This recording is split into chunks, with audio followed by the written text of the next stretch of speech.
Sam, Oh, no, no. you're my role model. Oh, So that's what you need to unlock it. Oh. Oh, it's recording. Yeah, it's recording. That's why. That's not good. All right, so I'm going to start off with the rose curves. Now, rose curves, I gave that to group 2. And I gave it to 2 groups, didn't I? Did I give it to you guys? You have rose? Yeah. Yo, my math 3 teacher. Okay. His name was Rose. So I'm going to give you guys hints. Everybody's going to want to follow along for this first part. Group 2, the rose curves tend to take the most amount of work. So for group 2, you guys are going to do only the sine petals. For group 3, you guys are only going to do the cosine ones. Okay? All right, so what you want to do is open your Desmos app. I'm going to adjust my lighting here. Let's see. Might have to darken your screen. Is that okay? Sounds like if I darken it. See, my phone is like, you never use it. I'm gonna take all the data off and leave it. All right. What you want to do next is you want to change this to polar mode. So everybody go to the wrench and switch it from this is rectangular to polar. Okay. Do you guys want to work with degrees today? yes. Okay, so everybody press the degrees, and now everything will be scaled in degrees, so it'll make it a bit easier to view.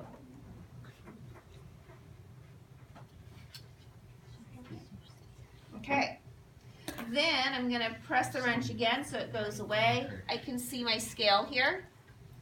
I can see the angle marks on there. I can see that it's counting by ones to get to that radius. Okay. Now I'm going to type in my first equation. R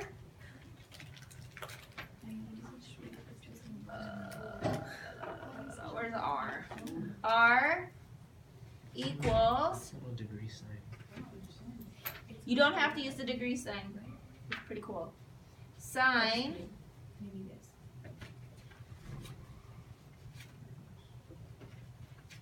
2 theta. 2 theta. Where's the theta button? There we go. And then you can see this cute little flower looking thing. Can you see why they call it a rose curve? Yeah. Okay. So then what you want to do is you want to draw that. Now, if you want to see it closer so you can get more detail, you can zoom in, okay, or you can close that. And then I can see it a little bit better, okay? So what we want to do is we want to figure out a few things, okay? I'm going to touch that a few times. First, it's going to ask us, we're going to need to sketch it here. So we need to plot those major points. So what do you think that point is right there for that first flower petal in quadrant 1? What do you think the radius is? You can zoom in. Hang on. Is that easier? So, what do you think the radius is of that? What do you think the length of that first petal is? 1. Okay. So what do you think the angle is? It says 30 and 60. What do you think that one in between is? 45. 45. Good. And sometimes if you zoom in enough, let me see, you can see that it says 45 there. And I can see, oh yeah, it says 1 there. So I'm going to plot my point there. 45 and 1. Now, if you don't want to put it way down here and make it super tiny, you have to change the scale on here. So like in my last class, we scaled by 2s. And so we said that this is, or scaled by halves, and so that was half, so that was 1. And then I drew my petal. Okay. All right, what do you think this other one is? Same radius, correct? And then I can see that it's at 135.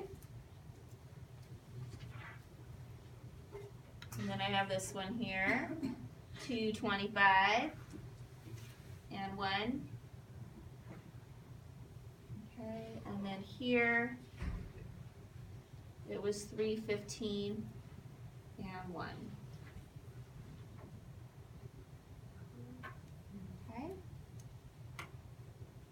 you can zoom back out if you want to see it. Again, the whole thing. Okay. So once you do the first couple, it'll get easier and easier. You're going to answer these questions now. What is, if A is in that position, what's the A for this one?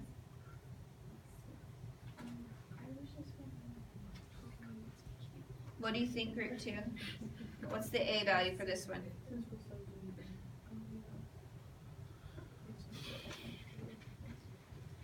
A is the number in front of sign. What's the A value, group 2? What is the A value? If there's nothing there, what is it? 1. Because then you can multiply anything by 1 and get that. Okay? What is the B value? 2. How many petals does it have? 4. Good.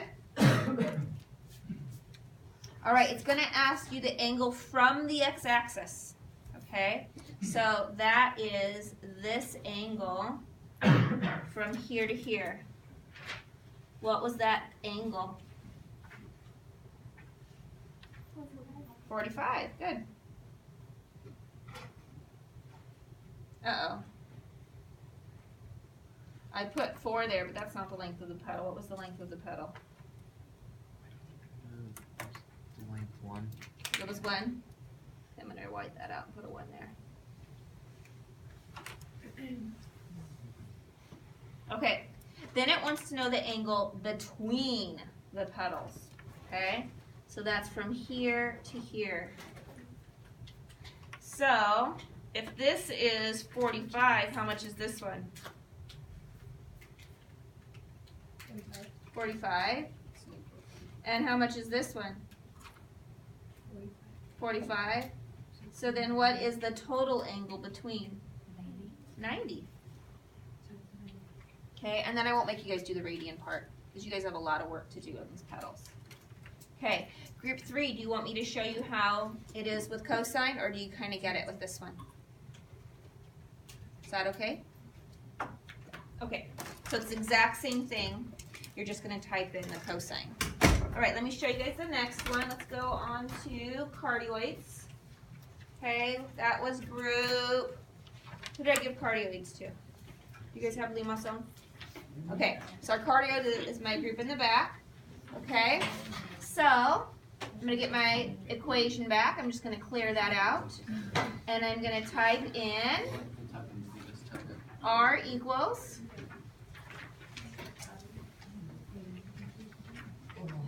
R equals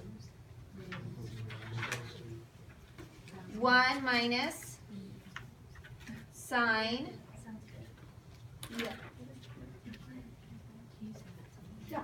theta. Oh, wrong button. Okay, and then I will shrink that down so I can see it. Okay, can you see why it's called a cardioid? It's like a heart. It looks like a what? A heart. A heart. Uh-huh. And don't they call your heart the... Cardiac muscle. I know I had a cardiac arrhythmia. That's what they called it. Okay, so now we're going to label the major points. You can see that there is a point here in the middle. Okay, this is called a shorter intercept. If this is 2, what's this value? 1. Very good. So I just want to make sure I put a 1 there so that I remember that I'm scaling by 1/2. Okay, so then I'm going to go, there's another 1 there. Put a 1 there, I don't want to forget. And then I call this one the furthest intercept. What's that intercept? That one's 2, isn't it? Okay, so I'm counting by halves, so that would be negative. That'd be 1, so then 2 is down here. Every 2 is 1. Okay, Because she's scaling it. and then you're going to label your values. Okay, Jason, what's the A value for this one?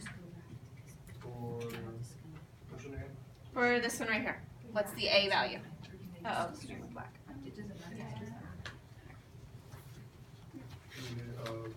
Yep. And let's see, Will, what is the B value?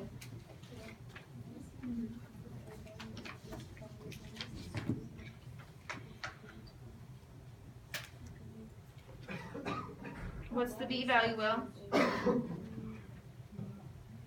-1. Uh-huh. You can just put a positive one because the formula has a plus or a minus. Okay. Furthest intercept. What's the furthest intercept, Nicole? Like as in a coordinate or a number? Just a number. 2. Mm-hmm. Sure. Good. And then the closest intercepts, I want both of those. Okay. What are those going to be, Alex? Closest intercepts. Mm-hmm. That's these two. That's what I put. So 1 0 and Mm-hmm. 1 180. You can just put 1 and 1. I just want the values, so that's totally fine. Okay, so is that fine for you guys? Groups 5 and 6, or 4 and 5? Okay, one last one with the limosone for my group 1, and then I'm out of here. Okay, so I'm gonna have Sahaswati unlock this for me again. Almost done. Sorry, I kept touching it and then I forgot. Perfect, thank you. Okay. So notice that the only difference here is that there's a plus and a 2. Okay, so once you guys get really comfortable with your equations, you can use these arrow buttons to go in and just change the parts that you want. So I'm going to do, I want a plus sign, and a 2. Ooh. Now I don't know why I call it a limosome. Looks like a loopy to me. Very similar to the cardioid, but a little different. Okay, so I'm going to plot my points. Let's see. Group 1, Brooklyn, what are those two values right there on the x-axis? 1. Mm-hmm. Yeah. 1. Oh, and -1. Very good. All right, and then I need that intercept there. What is that one, Abner? What's the value at that location right there? Is that 3? That is 3. Perfect. Okay. So I'm counting by 1/2. So that's 2. So 3 is up here. Okay. Very good. So that's called the outer loop. All right. And then Jack, what is that value right there? 1. 1. Very good. And that's for the inner loop. Okay. And then Yesenia, can you tell me what the A value is for this one? 1. 1. Good. And what's the B value? 2. Okay. Does that seem pretty simple? You guys can skip the part where it says majority quadrants. Okay. It just means where's the big part of the graph. Okay. Now here's how I connect this one. It's kind of crazy. I start here at the pole. I loop around and up to the outer intercept. I loop back around, and like I'm making a cardioid, and then I go and do the inner loop. You don't have to do that, but we used to teach it on a graphing calculator and tell it to do so many pixels, and you would actually see the graphing technology working around the unit circle and how it connected. And it was super cool. Okay, so my question for you guys is, I see you guys are working and you're working ahead. Do you guys want to continue to work on this for a few minutes before you start your quiz? Because this is all you're going to do today. You're just going to finish this, the problems I assigned you, and then we have finishing up some worksheet 1 from last Thursday, which Gracie, you need it, right? Mm-hmm. You could put -1. It's more the value so that when later on you can regenerate it. And so if -1 helps you to regenerate. Okay, so this is for you, Gracie. Who else was absent? Okay, anybody else absent? Worksheet 1? Wait. So that's why you were definitely absent. Yes. Okay, so it was review of parametric equations, so I can help you. Very good. Yeah. What problems are we doing? What problem?